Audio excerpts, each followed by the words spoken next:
भृकुटी पर दिव्य ऊर्जा का एहसास क्या है? आध्यात्मिक ऊर्जा को बढ़ाने का अर्थ है आत्मा की चेतना को ऊंचे स्तर तक ले जाना, जिससे साधक शांति, आनंद, जागरूकता और दिव्यता का अनुभव कर सके। इसे बढ़ाने के लिए हमें शरीर, मन और आत्मा के स्तर पर काम करना होगा।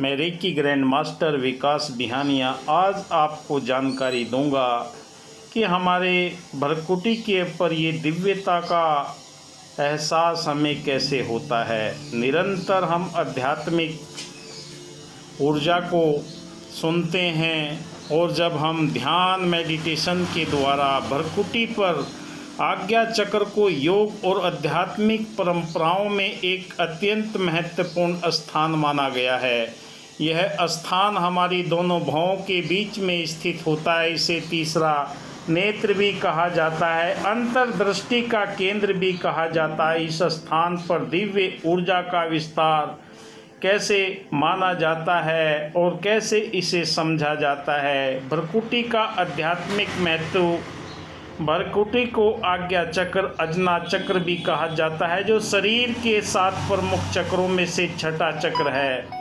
इस संबंध में बुद्धि, अंतर्ज्ञान और आत्म विवेक, आत्मिक जागृति, आत्म की संयमता, यह चक्र हमारी आंतरिक दृष्टि और आध्यात्मिक जागरूकता का द्वार है। यह सक्रिय ऊर्जा साधक को सत्य को देखने, विवेक को जागृत करने में दिव्य अनुभूति प्राप्त होती है। जो आप ध्यान की प्रक्रिया में पहुँचते हैं, आपके शरीर में 7 चक्र मौजूद रहते हैं। मूलाधार, स्वाधिष्ठान, मणिपुर, अनहद, विशुद्धि, आज्ञा और साहस चक्र।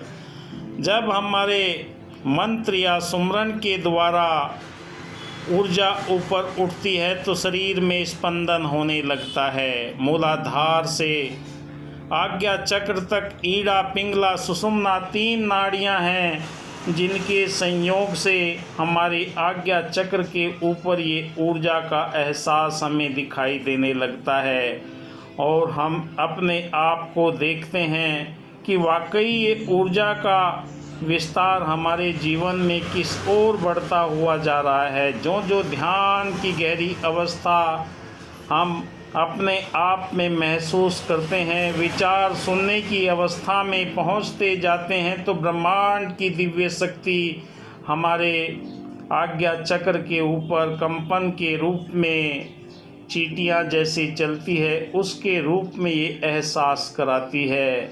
जो ये एहसास होता है, भृकुटी पर हमें कई तरह के कलर भी नज़र आने लगते हैं। जो हमारी अंतर्दृष्टि सक्रिय होती है, खुलती चली जाती है।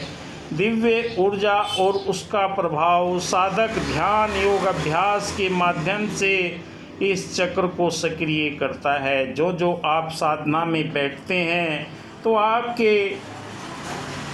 भौं के बीच में यानी कि आज्ञा चक्र पर खिंचाव आना शुरू हो जाता है। दिव्य शक्ति से आपका संबंध होना शुरू हो जाता है। इसे गहन मानसिक स्पष्टता और आध्यात्मिक जागरूकता का अनुभव भी होने लगता है। कल्पना शक्ति, एकाग्रता और अनुभूति की शक्तियाँ में वृद्धि होने लगती है। यह ऊर्जा मन को स्थिर करके सत्य चित्त आनंद, सत्य चेतना आनंद की अवस्था में लेकर जाती है। और जो आपकी चेतना प्रबल होती है, आप विचार सुनने की अवस्था में पहुंचना शुरू कर देते हैं। ध्यान और भृकुटी पर केंद्रित करने से कई साधकों के जीवन में चेतना भृकुटी पर आने के बहुत ज़्यादा प्रभाव दिखाई देने लगते हैं। ऐसा करने से मस्तिष्क में पीनियल ग्लैंड सक्रिय होती है, जिसे दिव्य दृष्टि का स्रोत माना जाता है और यह ग्रंथि मेटा फिजिकल या सूक्ष्म ऊर्जा से जुड़ी मानी जाती है। भृकुटी पर ऊर्जा का एहसास ध्यान या मंत्र जाप सुमरन के दौरान शरीर में वाइब्रेशन होने लगते हैं, कंपन होने लगते हैं। प्रकाश की झलक जैसी नीला, बैंगनी या सुनहरा कलर दिखाई देने लगता है। गहराई में जाने से ये अनुभूति होती है। मानसिक शांति का दिव्य उपस्थिति की अनुभूति होती है। कई साधकों को सर भारी होने लगता है और ये ऊर्जा सर के अंदर बहुत दबाव डालने लगती है। कई साधक डर भी जाते हैं कि ये मेरे शरीर में क्या हो रहा है। हमें ग्रंथों से प्रमाण मिलते हैं कि साधकों ने मन को स्थिर करके भ्रकुटी पर ध्यान को ले जाकर परमात्मा की प्राप्ति की है, क्योंकि आत्मबोध आपका तभी होगा तब आपकी चेतन अवस्था इस ब्रह्मांड की दिव्य शक्ति के साथ में जुड़ती चली जाती है।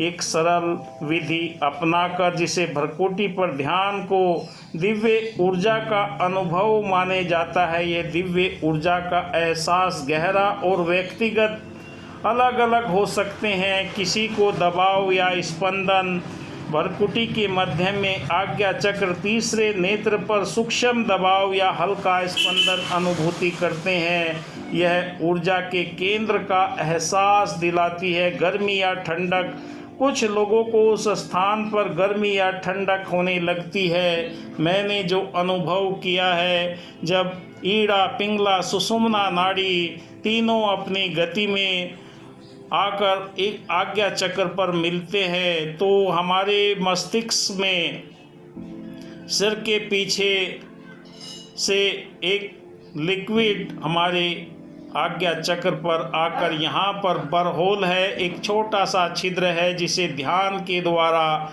खुल जाता है। वहाँ से एक रस टपकने लगता है जो हमारी नासिकाओं के दोनों ओर हमें ऐसा एहसास दिलाएगा जैसे दोनों ओर कोई पसीना हमारे चेहरे पर आ रहा है, जबकि बाहर वो कुछ नहीं होता, अंदर ही अंदर वो टपक कर हमारे मणिपुर चक्र के ऊपर गिरता है। कबीर जी कहते हैं कि बरसे कंबल भीगे पानी, जब वहाँ से अमृत रस टपकने लगता है तब हमारे कानों के अंदर आवाज़ आने लगती है और हमें वो आवाज़ें सुनाई देने लगती है, ऐसी वीणा की, ऐसी झनकार की, और ऐसे स्पंदन होने लगते हैं। वो निरंतर आवाज़ें हमारे कानों के अंदर घूमने लगती है। आप देख रहे हैं मेरा यूट्यूब चैनल विकास बिहानिया। वीडियो अच्छा लगे लाइक कीजिए, शेयर कीजिए, अपने दोस्तों मित्रों को जानकारी दीजिए। नित्य प्रति नया वीडियो आपके लिए मैं लेकर आता हूं। अगर और आप जीवन में चमत्कार चाहते हैं तो रेकी सीखिए। ऑनलाइन ऑफलाइन दिए हुए नंबर पर आप संपर्क कर सकते हैं। घर बैठे इस ज्ञान को सीख सकते हैं। धन्यवाद। जय हिंद।